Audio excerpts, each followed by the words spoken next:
Assalamu alaikum wa rahmatullahi wa barakatuh. Welcome to the Sciences of the Sunnah class. Today, inshallah, we'll try to finish the first semester with the types of writings and the methods of reception and delivery. We have two more issues to finish, inshallah. The first one, the types of the writings about the men or the narrators of the hadith.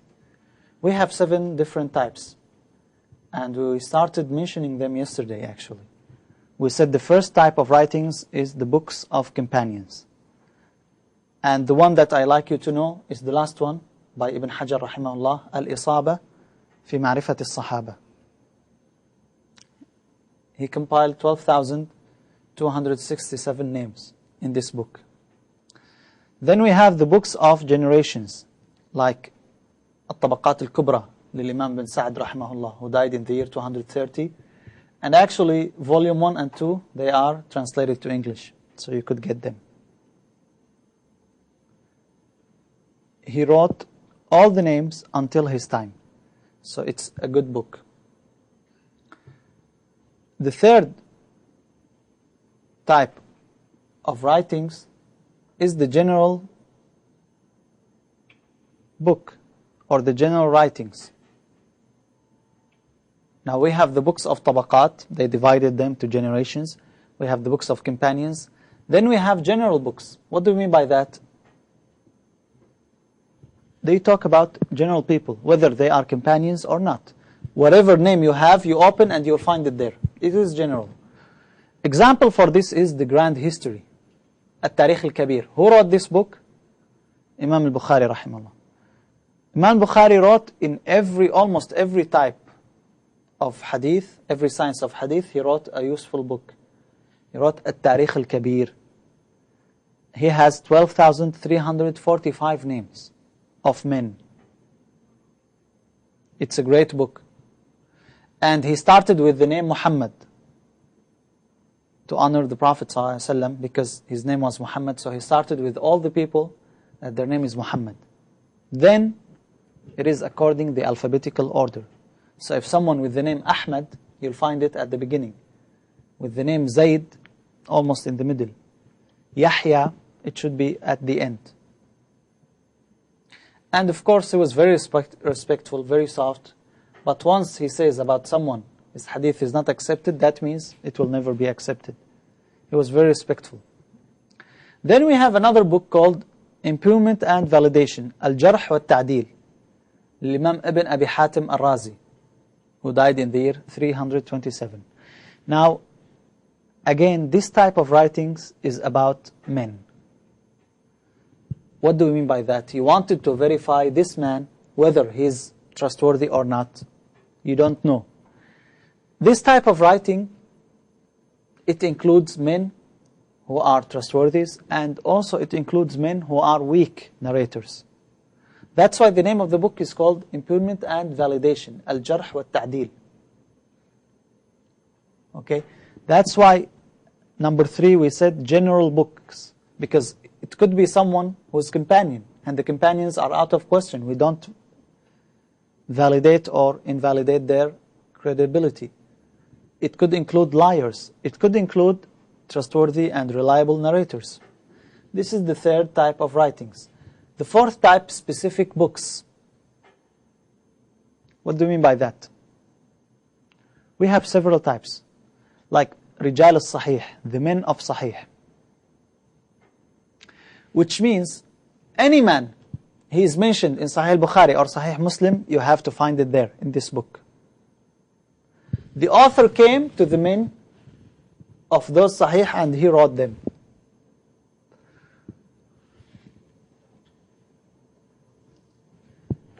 The men of the 6 books, again, this is a specific type of writings. Any man, he is mentioned in one of the 6 books. Again, what are the 6 books? Bukhari, Muslim, Abu Dawud, Tirmidhi, Nasa'i, Ibn Majah. Any man, he is mentioned there, you'll find it in this book. Men of the 6 books. Al-Kamal fi Asma' al-Rijal. Imam Abdul Ghani al-Maqdisi rahimahullah, who died in the year 600 of Hijrah, he wrote this great book, Al-Kamal fi Asma' Rijal. Al-Kamal means perfection in the names of men. He gathered all the names of all 6 books. After him, a scholar came, Al-Hafiz Al-Mizzi rahimahullah, and he wrote Tahdhib Al-Kamal. Tahdhib Al-Kamal, almost 38 volumes now, Tahdhib Al-Kamal.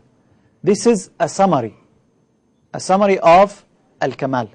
You could imagine, Al-Kamal was almost 50 volumes.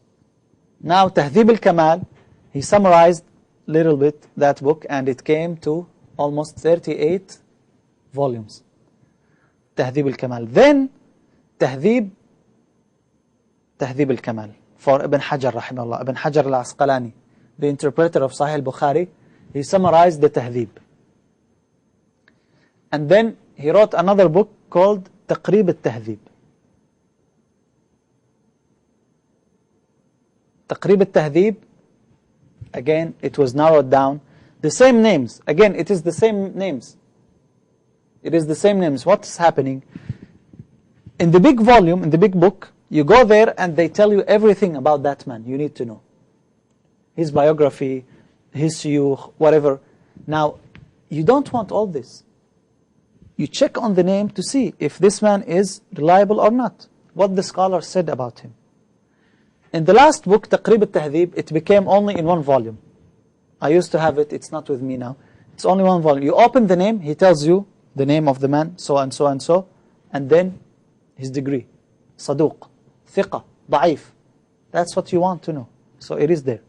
But in the previous books, he tells you like his sheikh, his students.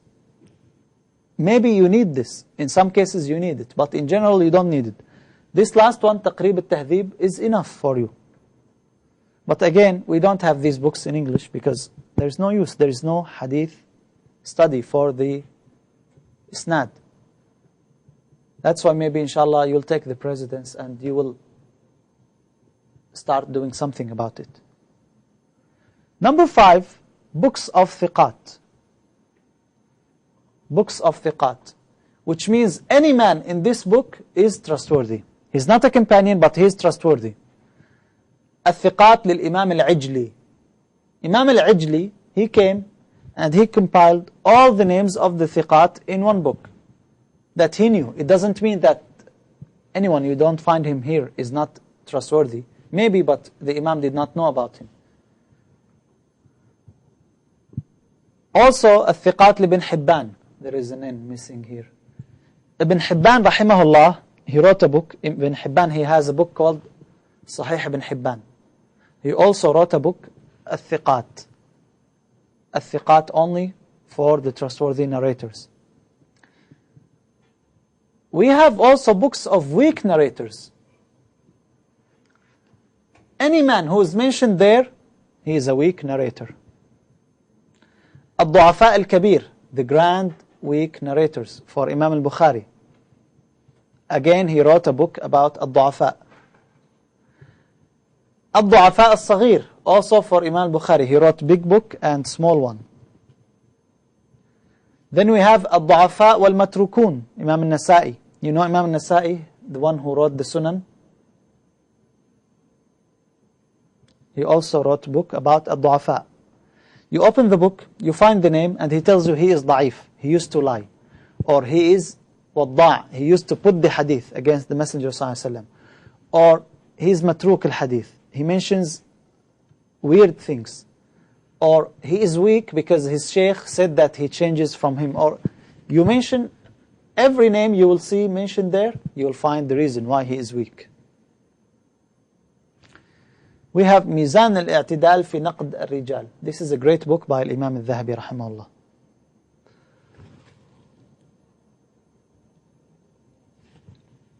So these are, don't think that these are all the books. We have lots of books about men. So let's go back. First type of writings, books of companions. Second type, books of tabaqat, generations. Third type, general books, like At-Tarikh al-Kabir for Imam Bukhari.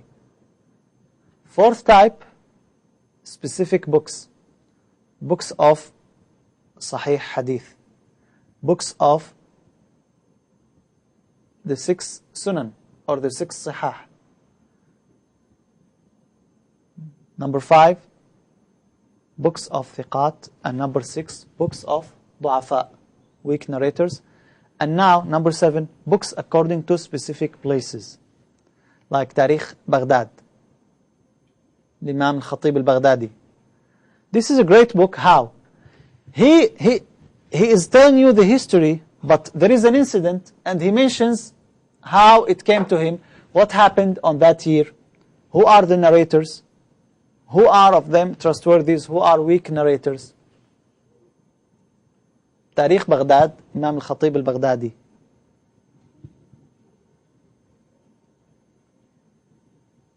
So these are 7 types of writings in the books.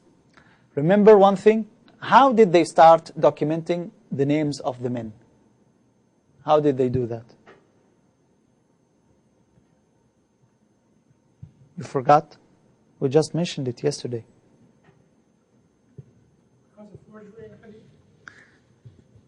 Yeah, but how? I did not say why they started documenting the names of the men. I said how.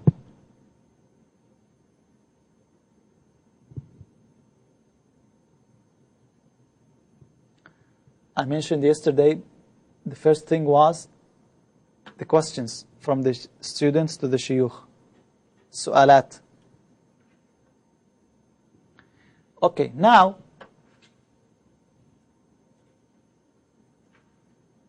we know how to find a hadith. And we know where to find the degree of each narrator. How to come to the conclusion of a total hadith, whether it is sahih or it is da'if. What do we do? I gave you an example. Do not enter the house if you are traveling in the night. What do? You want to find the hadith and you want to find whether it is authentic or not. What do? If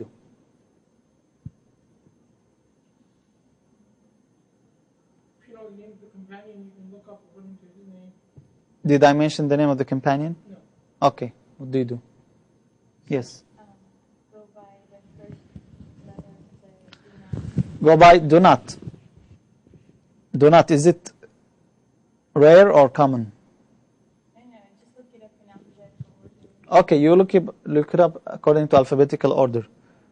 What if it was not the beginning of the hadith? But let's assume it is the beginning of the hadith. Okay. Yes, what do we have? Chapter of traveling. Very good. This is another method. You may reach the same hadith through different methods. This is fine. It's possible. Many times it happens. Fine. We found the hadith. What do we do now? It is narrated in Musnad of Imam Ahmad. That's it. What do we do? Is every hadith in the Musnad, I mentioned yesterday, 28,199 hadith. Every single one of them is authentic?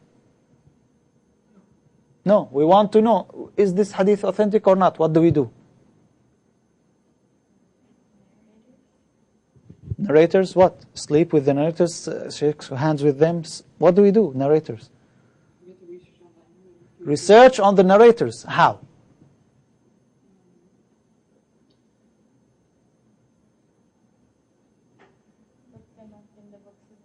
Exactly. We go to the books of men, each narrator. Let's say we have a chain of narrators, we have 5 of them. First of all, the companion. Do we check on the companion? No. How do we start? Do we start from the top or from the bottom? Means from the Messenger ﷺ or from the narrator? From the narrator. We start always from the narrator. First, we need to see the trustworthiness of the narrator. Okay? We looked through their biographies and they are trustworthy. So what do we do? The hadith is authentic now? Hello? All the narrators are trustworthy. So the hadith is authentic? Maybe there's a shad or... Shadh, another issue, accepted or not accepted. But now, all the narrators are trustworthy. You have to make sure that their memorization. I said they are trustworthy. Yes. Very good, Bazira. Is it connected or not? This is important thing. It has to be connected. So first, we check on the trustworthiness of the narrators. Are they mentioned in Sahih Bukhari or Sahih Muslim? That's the advantage of the books of men of Sahih. If they are there, that means they are trustworthy, because otherwise Imam Bukhari would not mention them, or Muslim. If not, do they have any hadith in the 6 books? Why do we do that? Let's say we hear the name and he already narrated the hadith in one of the 6 books. What does that help us with? If he is mentioned in one of the 6 books. Because we could go to Tahdhib al-Kamal, where details mentioned about all the narrators. Otherwise, we have to do lots of studies. If he's not, and most of the ahadith, almost 85% of the ahadith of the Messenger ﷺ are mentioned in the 6 books. Do they refer to him by name or nickname? Again, how you will look up the name? Abu Bakr as-Siddiq.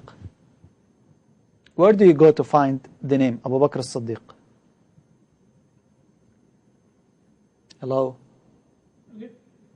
Alif. Is his name Abu Bakr or his kunya, his nickname? What's his name? Abdullah bin Uthman bin Amir. Where do you go? Do you go to Ain or Alif?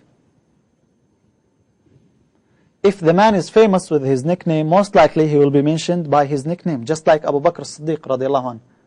Almost no one mentioned him by Abdullah bin Uthman bin Amir. But when you go there to Abu Bakr, they will tell you his name is Abdullah bin Uthman bin Amir. So is he mentioned by name or by nickname? Like Az-Zuhri.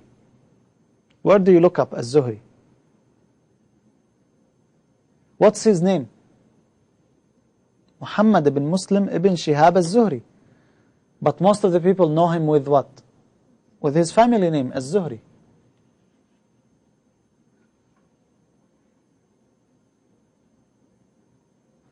Another example, Abu al-Haytham ibn Tihan. Abu al-Haytham ibn Tihan, he's one of the companions of the Messenger ﷺ. Or they mentioned the name like Sufyan. But how many Sufyans do we have? It's not a lot, but do we have more than one or not? Yeah, how do you know? He is this Sufyan or that Sufyan, or Muhammad. If they said only from Muhammad, from Abdullah bin Uthman, how do you know which Muhammad?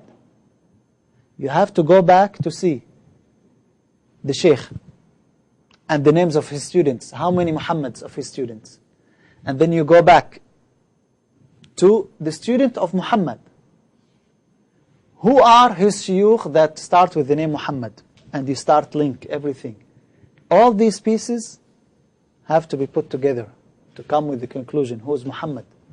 Sometimes one hadith takes from you days. 5 hours a day for 10 days. Just to know exactly the ruling of this hadith. It is sahih because all the narrators are trustworthy. All of them heard from each other. And sometimes it takes from you half an hour. And many times you don't even need to do anything because other scholars, they did all the job. Whether because it's in Sahih al-Bukhari or scholars later on, they have comments on this book.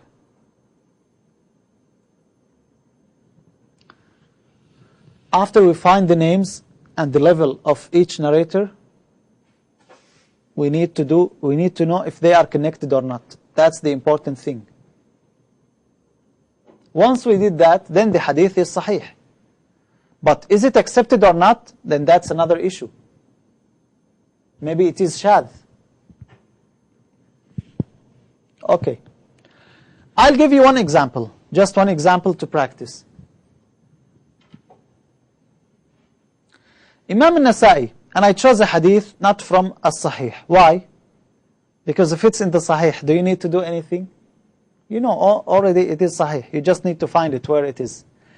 Imam al-Nasa'i rahimahullah said, حدثنا إسماعيل بن مسعود عن خالد بن الحارث عن حسين المعلم عن عمرو بن شعيب عن أبيه عن جده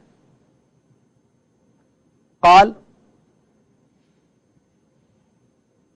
عندما فتح النبي صلى الله عليه وسلم مكة خطب قائلا. When the Prophet صلى الله عليه وسلم conquered Mecca, he gave a sermon saying, لا يحل لامرأة عطية بغير إذن زوجها. It is not permissible for a woman to give something without the permission of her husband. This hadith, we have it in Sunnah Nasa'i. Now, is this hadith authentic or not? What do you think? Hello? It is? Why? Guessing? Why it is authentic? Based on what? What? Imam al-Nasa'i. Hello? So what do you think? Is this hadith authentic or not?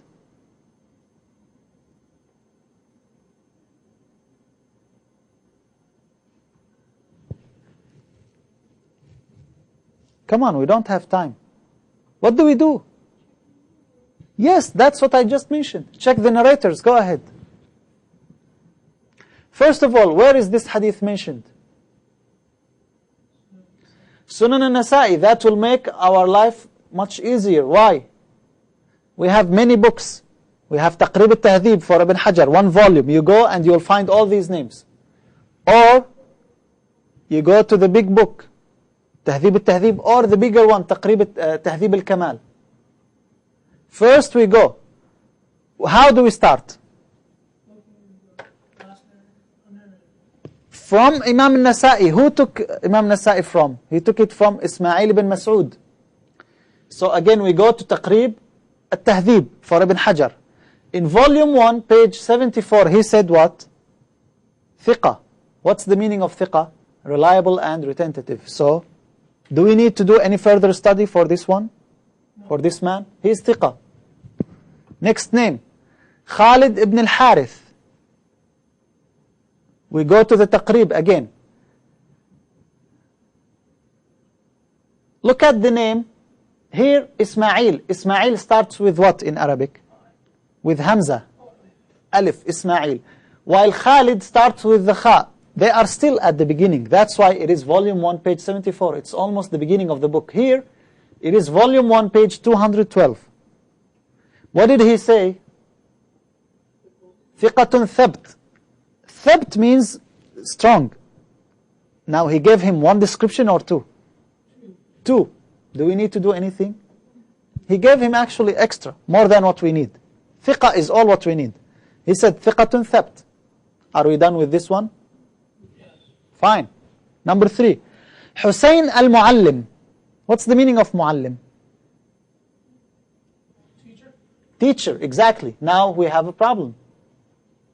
Hussein the teacher. Muhammad the student. Who is Muhammad? You need to go to check all the names Hussein and who was described as a teacher. Not only that, who was described as a teacher and he taught Khalid, or he took from Amr. This will make it easier, but it's not as easy as you think. You have his student, you have his sheikh, you have his first name. If it's Muhammad, you are in trouble, because you may have 200 Muhammads. But because there is Hussein, it's not that common. How many of them were mentioned as teacher? Maybe 2 or 3. So it's very easy. In the Taqrib, again, what did he say? Thiqa with minimal delusion. Minimal. صدوق يخطئ أحيانا له أوهام بسيطة. So what about him? He's okay still, because he said thiqa. Yes, he's he's not like 100%, but he's still thiqah. You need to know the statements of the scholars. We go back just to be in the safe side. We go back to another book, Al-Khulasa. Al-Khulasa, Ibn said he is thiqah. So, in order to avoid any confusion, like here, with minimal, you want to be certain, you go to another book to see what other scholars mentioned. Now, another scholar said about him what? He's thiqah, so he's okay, no problem. Number 4, Amr ibn Shu'ayb. Amr ibn Shu'ayb ibn Muhammad ibn Abdullah ibn Amr ibn al-As. That's his full name. Amr ibn Shu'ayb. In At-Taqrib, he said about him what? Saduq. The term Saduq means what? Is he thiqah? No, he is less. So he is what? What okay? What type of okay? We need to know. So we go to another book. Al-Kashif lil-Imam al-Dhahabi. What did he say, Imam al-Dhahabi? He said, if he narrates from thiqah, then he is thiqah. So he gave us another ruling. That's the benefit of knowing all the sayings of the scholars. Because the first one he said saduq. Don't know anything else. Now, he's saying if he narrates from thiqah, then he is thiqah. So we keep him on hold.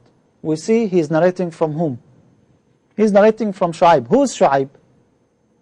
Is his father. Shu'ayb is his father, because Amr ibn Shu'ayb and Shu'ayb ibn Muhammad.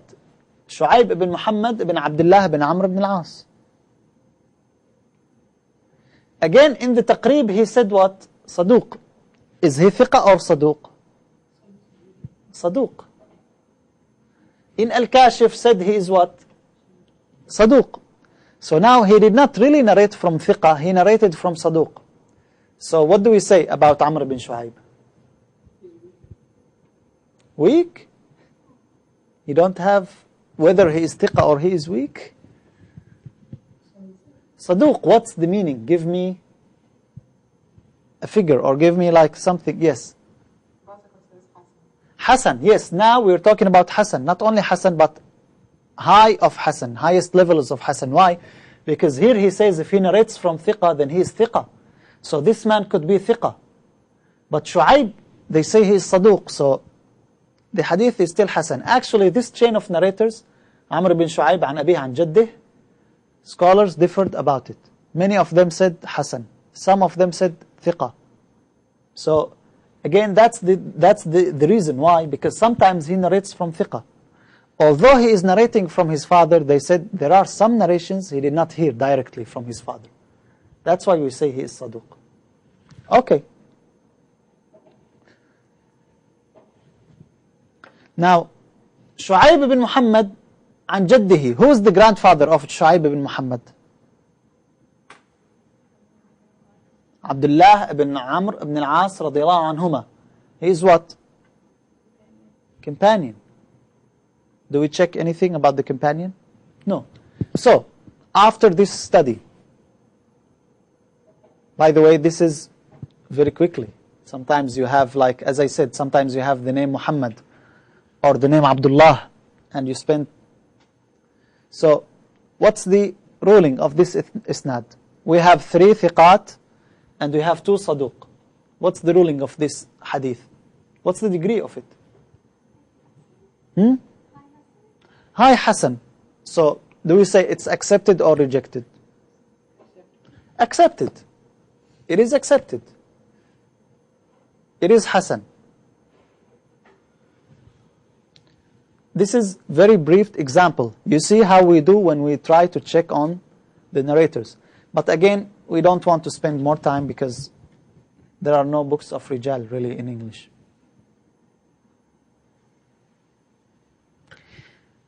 We need another thing now. We said it is Hasan, it should be accepted. However, what if the text is odd, outlandish? We need to make sure of that, right?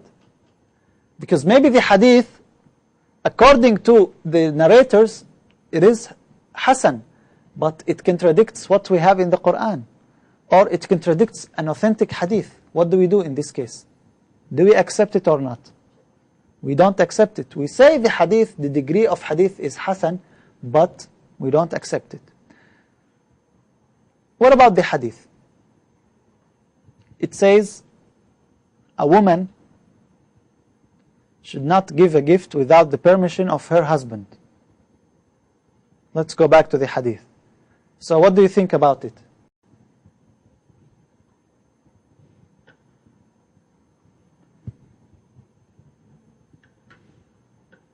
Your wife gave a gift to her friend and she did not tell you. Is this permissible or not? What does the hadith say? It's not permissible. So what do you think? Is there any contradiction with any text?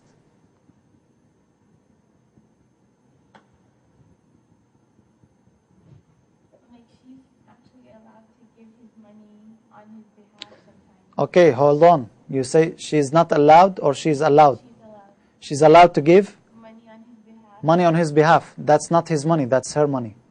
Oh, okay. That's what we're saying. That's her money, but she is married. What do you think? Hello? Contradicts what? Because Sasa. wanted to give money from Khadija, he asked her permission. Or she gave him permission to use his money. That's the opposite. So he could use her money. He is using her money, but now she is using her money. Does she have to tell him or not? The hadith says she cannot do it until she tells him and he gives her the permission. But she should not need his permission. Can a woman have money or not? Yes. Can she make trade or not? This money is hers or his? Hers. Hers. Does he have any right to take her money? No. So he cannot take her money. Why then he has to know where she is spending her money? Some scholars said this hadith is shadh actually. They did not accept it. They said it is outlandish. It is odd. Other scholars said yes, but again it contradicts one of the rules. If the money is free, if the woman is free to own her own money, why you ask her to seek the permission of the husband? I want to give my friend. It's not your business. It's my money.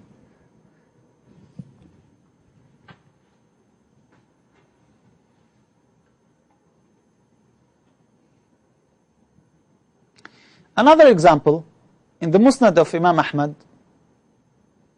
he said, حدثنا عبد الرزاق عن معمر عن أيوب عن نافع عن ابن عمر.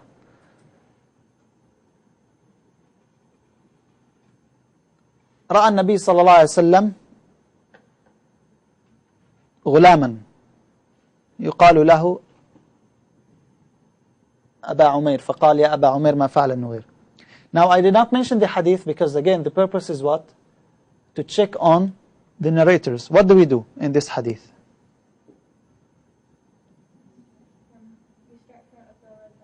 We start from Abd Razzaq. Where do we go? Well, it's in the Musnad. Exactly, it's in the Musnad. It's not in the 6 books. But that does not mean we will not find this man in the 6 books, because Abd Razzaq maybe he narrated a hadith. So we go. But again, who is Abd Razzaq? Did we mention his father's name? Well, how many people are named Abd Razzaq? Very few. Very few. And Abd Razzaq is the sheikh of Imam Ahmad.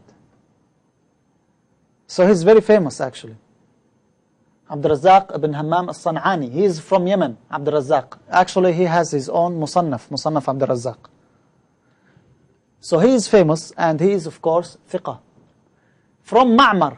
Ma'mar, now since we knew this one will become easy. Ma'mar, who is Ma'mar? Ma'mar bin Rashid, again he is from Yemen. From Ayub, we check on Ayub and Nafi'. Nafi', he is what? The slave of Ibn Umar, the freed slave of Ibn Umar. He's famous. He's the sheikh of Imam Malik. So we may have only problem with Ayub. We need to check on Ayub. Who's Ayub? Because Ayub could be many or could be not that much. That's how you study the isnad. Is this clear? Okay. Now, our last topic in this semester, inshallah, in the hadith terminology, which is the reception and delivery. It is in the book, page 11.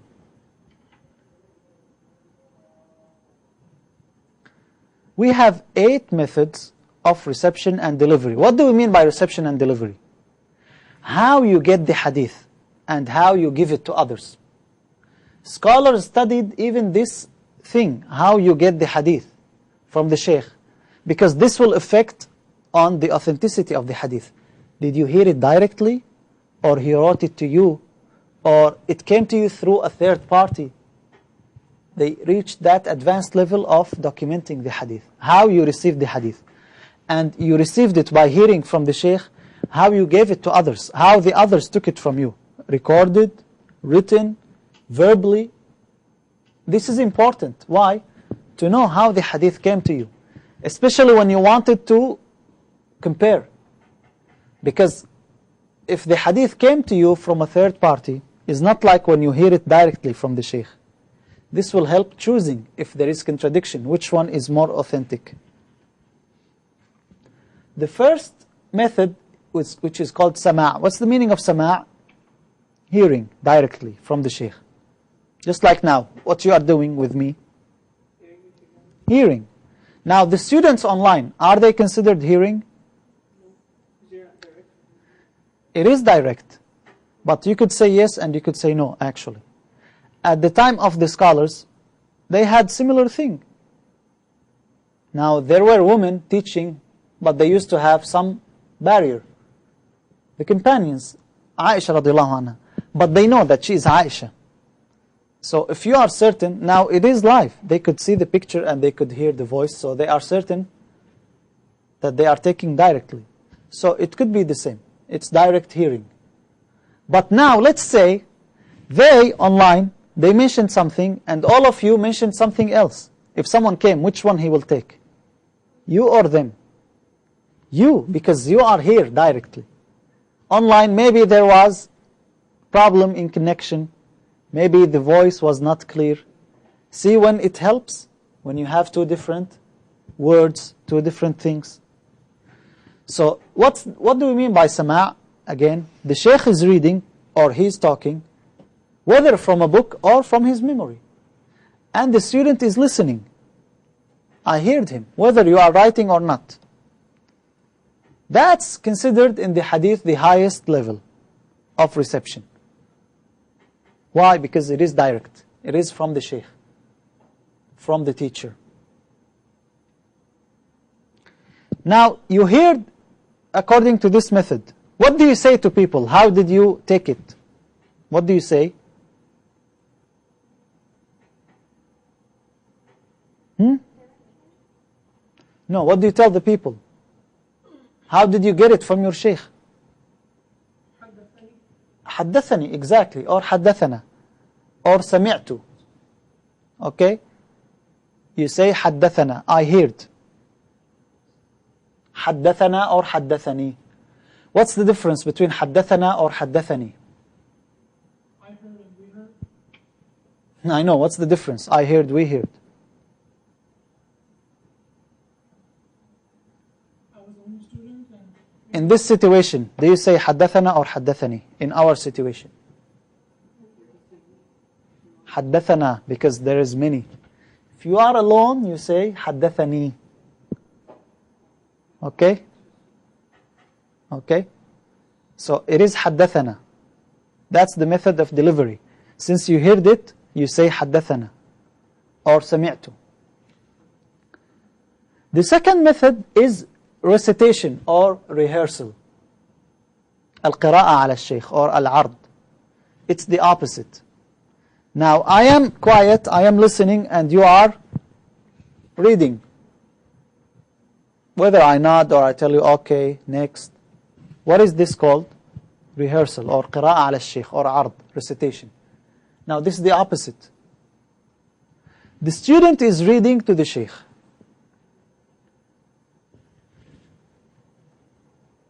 So what do you think?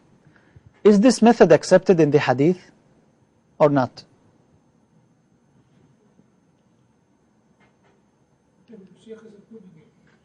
If the sheikh is approving.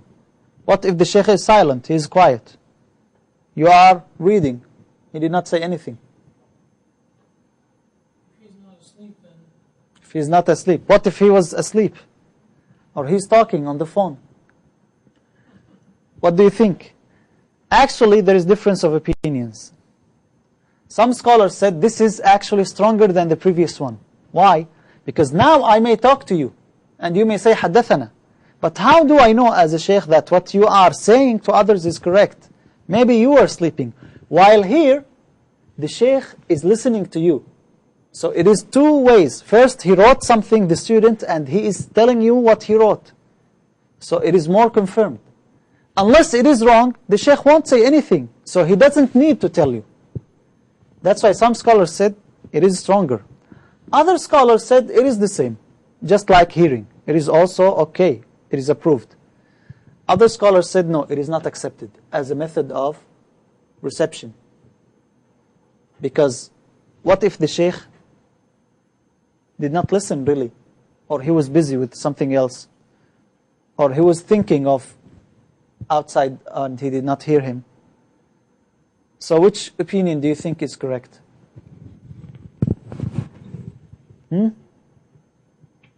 It is at least it is the same, if not stronger. So it should be accepted, no question. Read what Dr. Kamali mentioned about this method in the book. So this is method number 2. How do you deliver? If you are the one who is telling the sheikh, and the sheikh approved it or he did not say anything, what do you say? Now the first one we said, حدثنا. Here, what do you say? قرأت عليه, I read to him, or he told us while reading, حدثنا قراءة عليه. Or the term is used in hadith terminology, and that's what I want you to know, أخبرنا. That's easier. We have حدثنا and we have أخبرنا.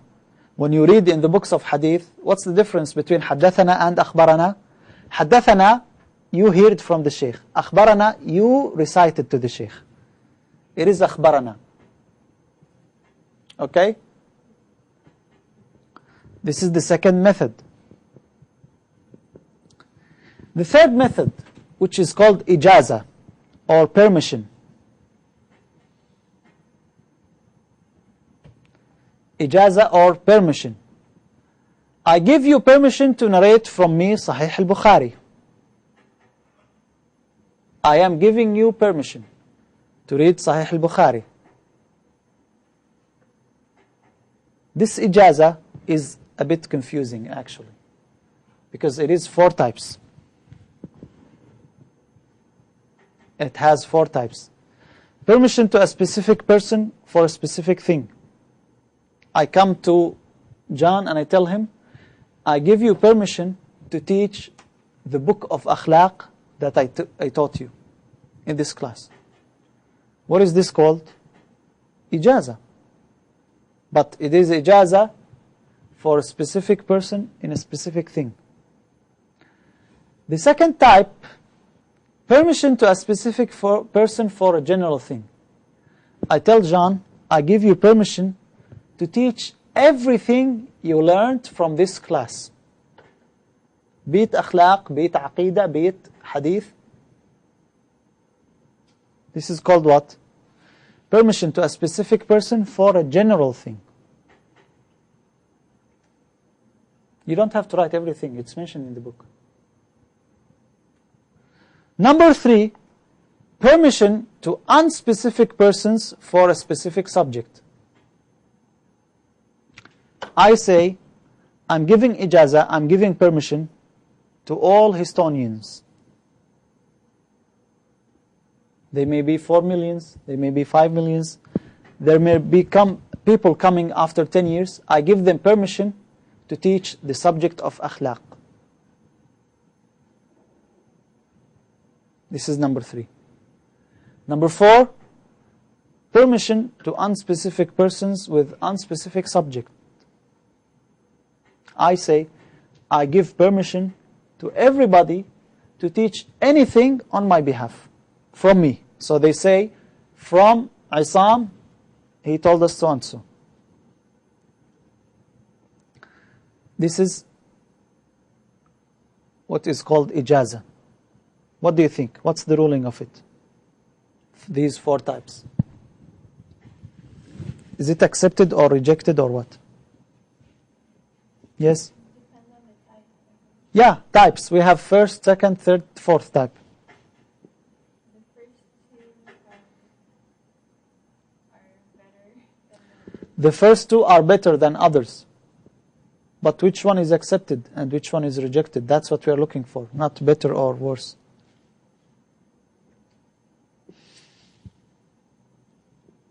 Yes? Positive said, number 1, the sheikh directly listening, strongly accepted. Number 2, accepted. 3 is rejected. That's correct. Actually, the first 2 are accepted, but the last 2 are not accepted. The first 2 are accepted.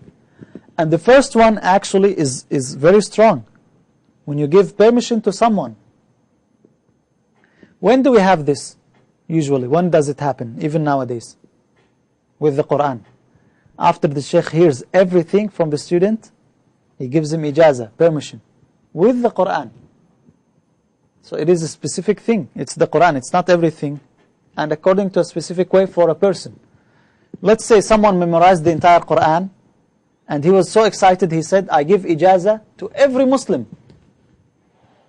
Does it make any sense? Every Muslim will come and say, I have ijaza in the Quran from that sheikh. See, that's why number 3 and 4, they are not accepted. They should not be accepted. But number 1 and 2, they are accepted. So, what do we say in delivery? Now we said, حدثنا and أخبرنا. In delivery here, we say أنبأنا. أنبأنا. أنبأنا. Or you say حدثنا إجازة. So now we have حدثنا, أخبرنا and أنبأنا. أنبأنا إجازة. أخبرنا rehearsal or recitation. حدثنا hearing or سماع. Okay? This is number 3. Number 4, munawala. Munawala literally means to hand out or to give something. Presentation. To hand your own narrations to the student. I gave to him John and I told him, these are my narrations of hadith from my sheikh. What do we call this? Munawala. Because nawala in Arabic means he gave him or he handed him something. It could be combined with ijaza. John, this is my narrations. I give you permission to narrate it. Or, John, this is my narrations. So it has 2 types, whether combined with ijaza or not. Is it accepted or not? Yes? Why?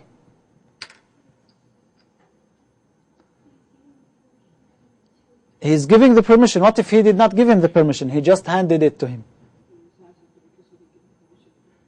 It's not accepted. No, actually it is accepted. If I don't want you to narrate from me, I don't give you from the beginning. Or I would tell you, don't mention them. So it should be accepted. Munawala.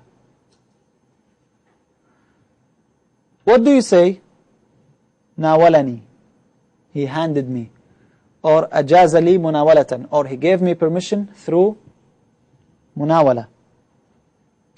That's what you say in delivery. Nawalani or ajazani munawalatan. Number 5, mukataba. Correspondence. I am in Houston. Some students in Canada they said, we want your narrations from this sheikh whom you met in Middle East. And I wrote the letter, I wrote the narrations, and I sent them to them. Can they narrate these ahadith on my behalf? To write your own narrations or order someone to write for you? I wrote them to them, or I don't have time. I told John, look, you were with me, write all the narrations and send it to them. Can they narrate from me through correspondence? And again, I could tell them, look, this is my narrations, and I give you permission, anyone in Canada, to know that you took it from me. Or I just send it to them. They asked me and I gave it to them. So is it accepted or not? Is it accepted as method? Can they say from Isam by correspondence? No? Why? He did not hear it directly. Do they have to hear it directly? What about the ijaza when I gave it to him? Munawala. What do you think? Mukataba is accepted. Especially when I give permission. I'm telling you, narrate this from me. Even if there is no permission, why I wrote it to you? Unless I tell you, please don't mention it, it should be accepted. But what do we do? حدثنا كتابة. That's how you deliver it. He told us through correspondence. He told us through correspondence. Now from number 5 to the end, I don't want you really to know exactly what's the method of delivery. I care a lot about number 1, 2, and 3, because that's what you find most in the books of hadith. حدثنا, أخبرنا, أنبأنا. What's the meaning of them? What's the method and how do you deliver them? Okay, this is number 5. Number 6, declaration, or what we call i'lam. I'lam. When the sheikh tells the student that he heard this hadith. You come to me and you tell me there is a hadith, and I tell you I heard this hadith from my sheikh, from his sheikh, all the way to the Messenger ﷺ. Can you go and tell that you heard this hadith from me? When the sheikh tells the student then that he heard this hadith. Now, I told you I heard it, but I did not tell you go and narrate it on my behalf. Is this an accepted method or not? Hello? Yes. Why? I did not tell you narrate from me. That's what sheikh would be telling you. Yeah, but I did not tell him, maybe not intentionally. He asked me and I told him.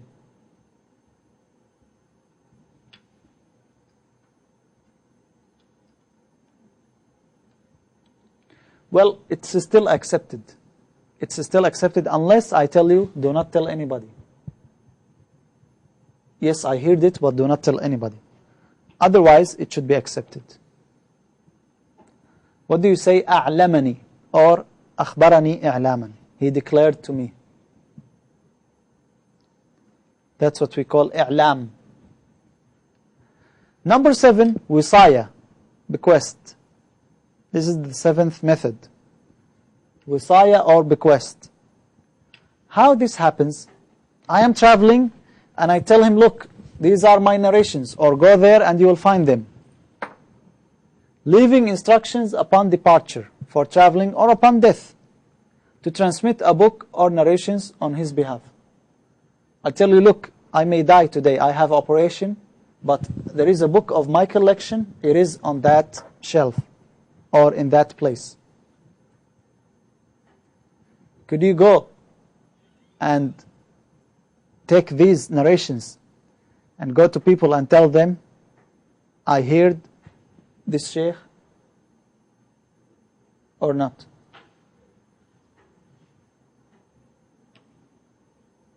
Hello? Yes. Why? Because that's when he's giving you the books. What if I did not hear all of them, but I have the ahadith? Choose a different term. Use different term. Go to the book. Actually, that's correct.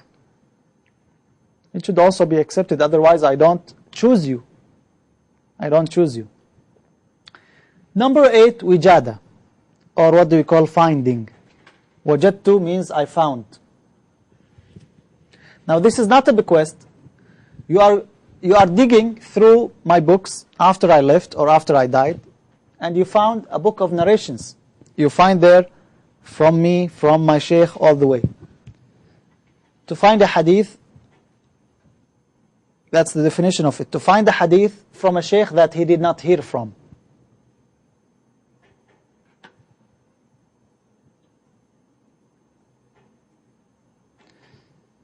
Can you narrate according to this hadith, this method?